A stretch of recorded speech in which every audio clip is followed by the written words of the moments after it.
I've been on a whirlwind after winning the World Cup. It's been incredible.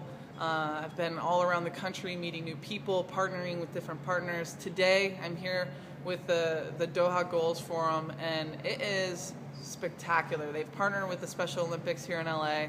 It's the first time they've had the event here in 4 years. So we're here, we want to talk about how sport can influence social and economic change. And for me, especially thinking about my retirement, this is a perfect environment for me to get into because I love talking about how sport can positively impact communities around the world. And this is the perfect platform for me to do it. Before the Women's World Cup final, congratulations, by the way. Thank you. Sporting News did a story about you endorsing a company called Creed Lighting, where you were blasting lights with kicks left and right. Talk about your endorsement portfolio, and have the offers been rolling in ever since the final? Well, winning a World Cup gold medal is definitely a bonus as it pertains to the endorsement deals, and much different than what you would think in terms of a men's team. We have to rely a lot of our income on the endorsements that we get throughout our careers. And when you win, you get definitely more offers. And that's a big reason why I'm here talking about how we can positively affect social and economic change from sport. And for me, being a female athlete, I definitely know that the gender gap pay is entirely too big between men and women. And I'm excited to be a part of this forum here in Los Angeles. Doha GOALS Forum is all about trying to figure out how we can positively impact our communities through sport and hopefully make the best and most impactful social change possible. Yeah. We covered the astounding pay gap between the women who won the World Cup's final and the men from Germany who won the World Cup final. It was a difference of something like $33 million. Comment on that. It's important that when we talk about the difference of pay between men and women, look, we're not talking about wanting to be paid just like the men, because we understand that their World Cup brings in billions and billions and billions of dollars. But we also understand that our World Cup has found success, not only this last year, but the previous World Cup in Germany. So FIFA, it is my expectation that they start stepping up to the plate and start paying some of these women a little bit more so that they don't have to have a second job, so that their national team, their World Cup championships will be closer, at least, to what the men are getting paid. And that's something that I am proud of, to be able to talk to about trying to positively affect this kind of social change that not only we need in this nation, because as the national team, the U.S. Federation, I think we definitely lead the pack in terms of the way that they pay their female athletes. But around the world, things can get better, so that pay gap is much smaller. Have you seen any financial impact from the win on women's professional soccer? Bigger crowds, more excitement, Absolutely. More TV attention? Yeah, the excitement, the crowds, there's more money. In my opinion, for women's sports, there's a pie. And in a lot of ways, the pie can only get cut so many ways. But right now, after winning this World Cup, the pie is much bigger. There's more companies that big corporations that want to get involved, that see the value and the potential of not just soccer, but women's soccer.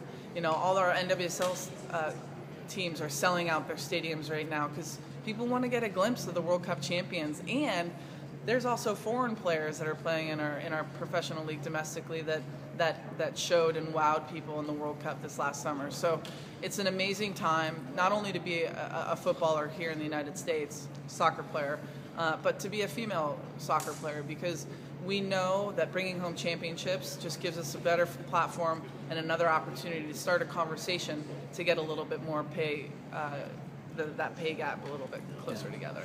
Do you and your agent have any new endorsement deals that you're signing, anything you could talk about?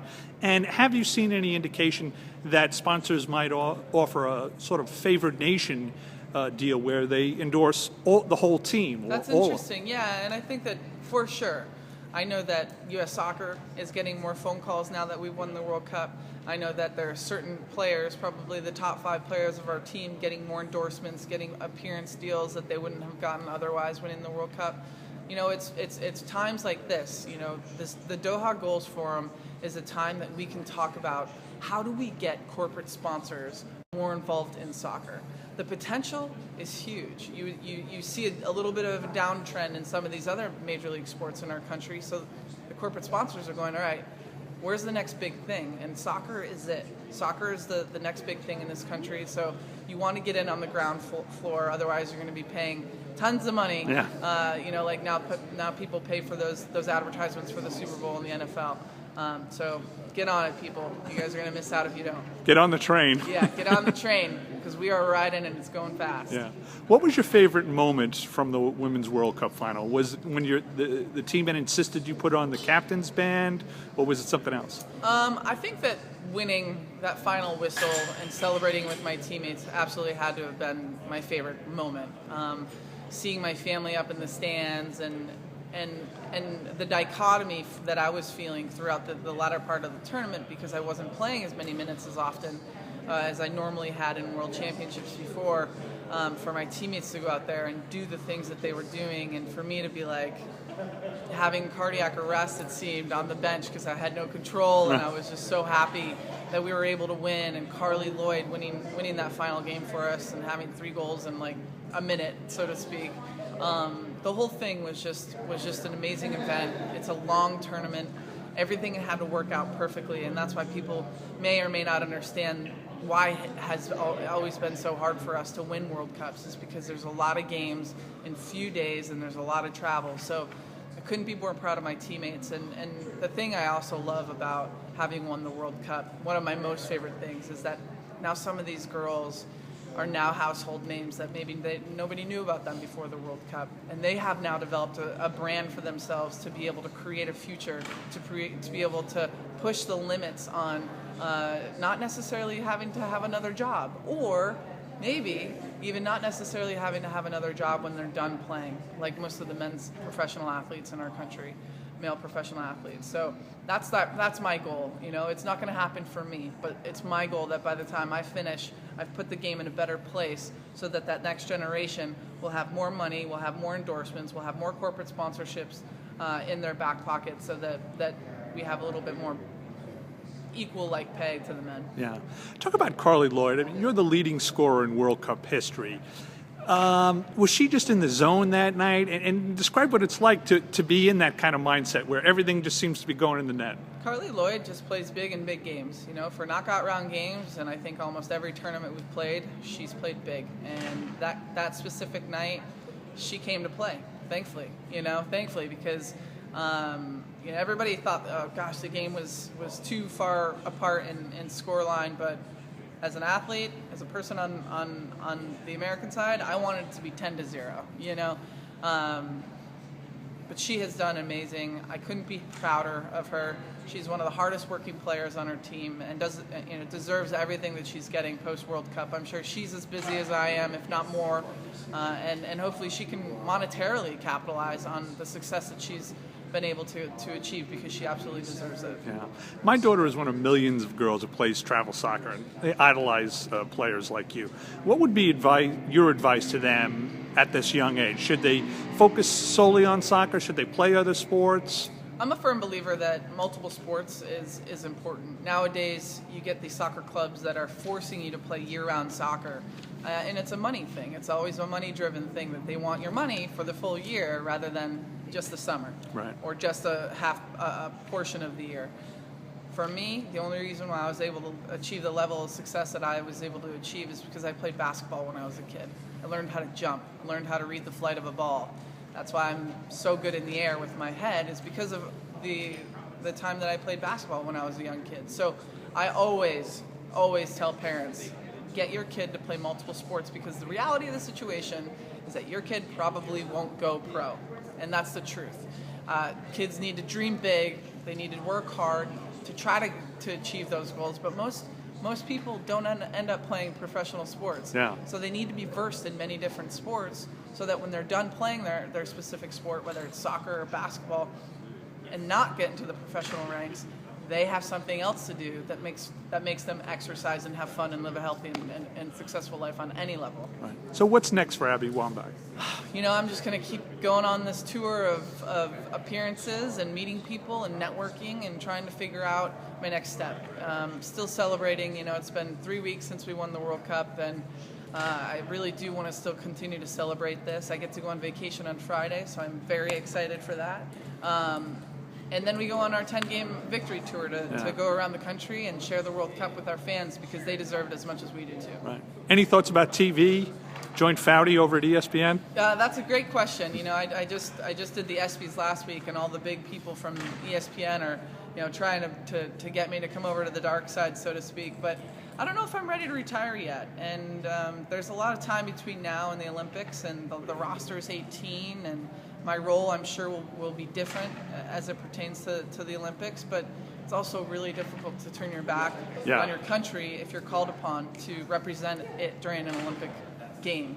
And so we'll see what happens over the next couple months. I'm sure I'll figure it out, but I want to make sure that I have somewhere to go instead of just straight up retiring, because I still love playing the game. I still love representing my country, and the time will come when I do make that firm and final decision. Yeah. Last question. Why do you think this team captured the hearts of so many Americans and so many soccer fans? Was it because it was a true team where, stars such as yourself, sat for stretches of the game because it was the right thing to do, the coaches said, or the players believed for the team? Yeah.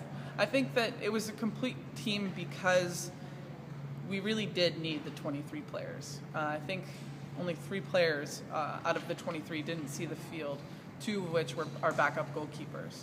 And for me, that just shows how important our depth was to the success of our team. And it's really important that, and these are the things that I'm going to talk about here at this Doha GOALS Forum, is you need people to be successful. I don't care if you even play an individual sport. You need your coaches, you need your family, you need the assistance of your friends and help at times. Yeah.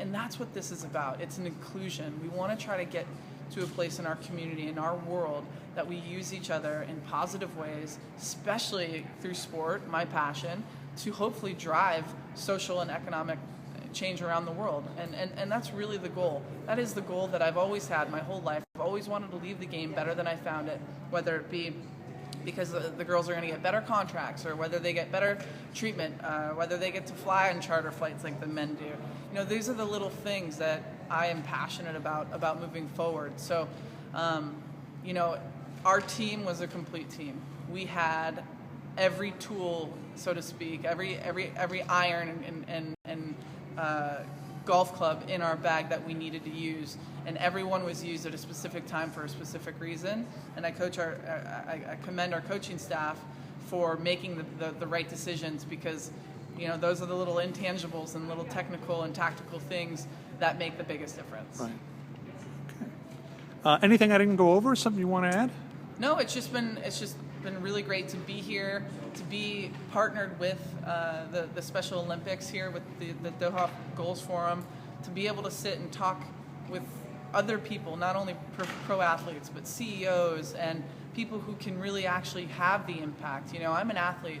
I only have a small platform, where some people, like CEOs of companies and corporate sponsors, they're the ones that write the checks that make it possible so that sport can drive social and economic positive change. And you have to be smart about that. So this is the big picture kind of stuff. Yes, do I want to just go out and play my game? For sure. But as an adult, as a veteran on the team, it's my job to make sure that I leave the game better than I found it. And so having these conversations and getting on these panels with the people who matter, with the people who make the decisions on whether or not we can grow the sport economically, whether we can grow the sport, socially. Those are the people you got to get in rooms with, and that's part of my job. It's part of my responsibility, and I couldn't be happier to be a part of Doha GOALS Forum. Thank you so much.